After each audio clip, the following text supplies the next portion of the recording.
Alright, for educational purposes, I am going to be doing a video of avoidance versus narcissist and how they are different. Avoidance and narcissist are not the same. There are many things that people may think they're cold, they're distant, and they do it on purpose, but avoidance do not do this on purpose. So I'm about to tell you how they differ.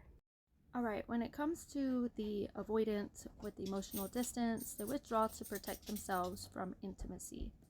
They will do this in every relationship. It's not really for the other person, it's for them to control their emotional closeness. Narcissists, however, maintain distance to maintain control and superiority. They want to be the superior one in the relationship, and this is their way of controlling how the other person is going to get close to them. They do it on purpose. Intentions in a relationship. An avoidant fears rejection, engulfment, and dependence on another person. Narcissists are self-serving, seek validation and admiration from anyone who's going to give it to them.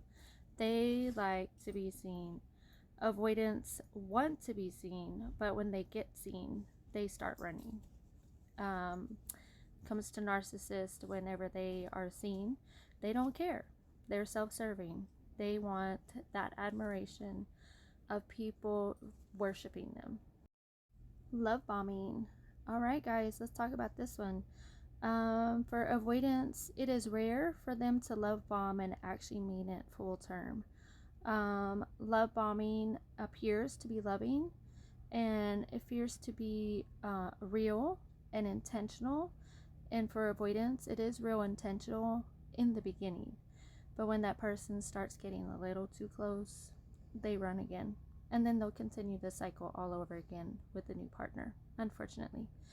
Narcissists do it all the time. They use it as a tactic to secure power over their partner and to get that partner attached to them, because their intentions are to keep that person, that new supply, for their sole purpose, and they want power over them. So they're going to love bomb them and make them feel like they're absolutely the one, even though they're not. They're just their next victim. Empathy in a relationship. So avoidants are often capable of empathy for others. They are good listeners when it comes to listening to other people's situations, until the situations make it a little bit too, intense for their emotions to handle, like stressful. But they struggle to express it to others, especially if you're starting to get close. They don't know what to do at that point, and they will eventually run because their anxiety and capability of handling other people's emotions and situations is going to be too much. However, a narcissist lacks empathy, especially in moments of conflict. They cannot take responsibility. They cannot handle their end of the bargain because, again, they think everybody should worship them. And they think that if they're going to be in a conflict, they're going to make you think that you're the problem. Attachment styles of an avoidant. Insecure attachment, rooted in fear of closeness. There's a big difference. So they are not cold, they're not heartless, they do have feelings. However, they do not want to feel like they have to depend on another person, which is hard for them to keep a partner long term. It is very hard for them to stay attached to anyone who starts to see them for who they are. The attachment style of a narcissist is personality driven behavior tied to entitlement. They feel like they're entitled to be attached to whomever they want, and that there is no problem with anything that they're doing. They're going to basically do what they want, and the other person has to accept it, or they're the problem. The discard phase of both of them. So the avoidant reactively pulls away when overwhelmed, but may return to the person who was starting to see them. I will say this for everybody: avoidants always return to their ex. They always do. They try. They may not be accepted, but they're going to try.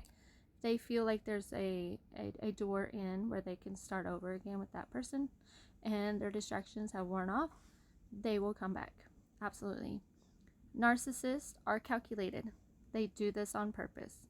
They discard partners without concern for their feelings. If they discard you and they ghost you and they literally just are done with you, they're done with you, because they're going to go find a new victim. I say victim because that's exactly what they're doing. They're playing with your emotions as a way to manipulate you in a relationship. Is it possible for either one to change? For avoidance, it is possible, absolutely possible, for avoidance to change with therapy and willingness to address their fears and their cycle. So when avoidance starts seeing that they're the problem, like there is an issue with what they're doing, hi Iris, they are going to seek therapy when they start realizing it's a problem and they don't want to do it anymore. However, narcissists unlikely to ever change, because again, they never see that they're the problem. They will never admit fault to their portion of what happened in any relationship, and they do not seek change because psychologically they're comfortable with what they're doing. They do not care. They do not care at all. So there you go. The difference between an avoidant and a narcissist. They are not the same.